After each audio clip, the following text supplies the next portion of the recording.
Have you ever wondered why Catholics seem so devoted to Mary? Is she just another biblical figure, or is there something more? Today, we're diving deep into the heart of Catholic teaching about the Virgin Mary, and you might be surprised at what you discover. Welcome to the Heart of Catholicism YouTube channel, the Catholic path to peace where God's faith changes our lives. Mary holds a unique and central place in Catholic faith and devotion. She's not just a character from the Bible, but a spiritual mother to millions of believers worldwide. Her role as the one who bore Christ makes her pivotal in salvation history. But let's clear up a common misunderstanding right away. Catholics venerate Mary. They don't worship her.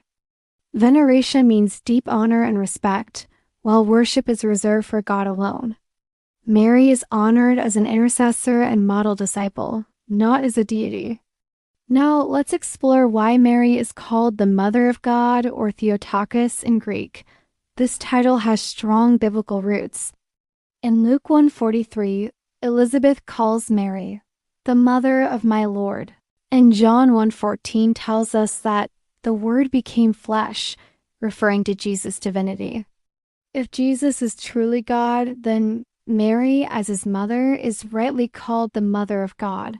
This wasn't just a casual nickname. It was officially defined at the Council of Ephesus in 431 AD, settling intense theological debates and affirming that Christ is both fully divine and fully human. But Mary's special role doesn't stop there.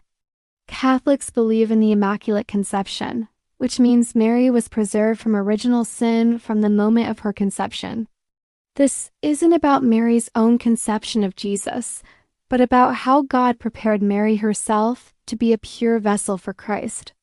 Pope Pius IX declared this a dogma in 1854, though it had been believed for centuries. This teaching matters because it shows how Mary became the new Eve, born without sin, ensuring Christ was born of a spotless mother and symbolizing restored hope for humanity. Another important belief about Mary is her perpetual virginity. Catholics hold that Mary remained a virgin before, during, and after Christ's birth. This isn't just about physical details. It represents Mary's total dedication to God, historically and theologically.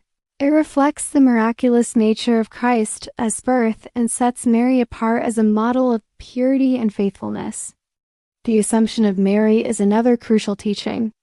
Unlike other saints, Catholics believe Mary's body and soul were taken into heaven at the end of her earthly life. This dogma, declared by Pope Pius XII in 1950, underlines Mary's unique closeness to God. It's also a sign of hope for all believers, prefiguring the resurrection and eternal destiny awaiting faithful Christians. Mary as Assumption makes her both a mother figure and a promise of what God intends for all of humanity. Mary plays a central role in Catholic devotion. The Rosary, a prayer centered on the life of Christ and Mary, is a cornerstone of Catholic spirituality. Marian feasts like the Immaculate Conception and the Assumption are highlights of the liturgical year. Many Catholics also find inspiration in Marian apparitions, such as those at Lourdes and Fatima, which they believe show Mary's ongoing guidance in history. Why do Catholics turn to Mary as an intercessor? It's not about replacing God, but drawing closer to him through Mary's prayers. Catholics believe Mary's closeness to Christ makes her a powerful advocate, and her maternal care offers comfort to those who seek her intercession. Mary's example remains deeply relevant for Christians today. Her humility, obedience, faith, and courage shine through the Gospels. At the Annunciation, she said yes to God's plan despite uncertainty.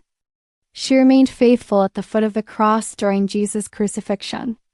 In a world often struggling with doubt, pride, and self-reliance, Mary's example reminds believers of the power of humility, trust, and surrender to God's will. As we wrap up our exploration of Mary's role in Catholic teaching, let's recap her journey through salvation history. From her title as Theotokos to her assumption into heaven, Mary reflects God's grace, and the ultimate destiny of all Christians. Her life and role in the Church offer a profound example of faith and devotion. Now I'd like to invite you to reflect. How does Mary inspire your own faith journey? Which Marian teaching speaks most to you? Perhaps it's her unwavering trust in God, her role as a mother, or her example of discipleship. Whatever it may be, I encourage you to share your thoughts in the comments below. If you found this video enlightening, please don't forget to like, share, and subscribe to our channel. We have many more videos exploring Catholic faith and history, and we'd love for you to join us on this journey of discovery. Until next time, may Mary's example inspire you to draw closer to Christ in your daily life.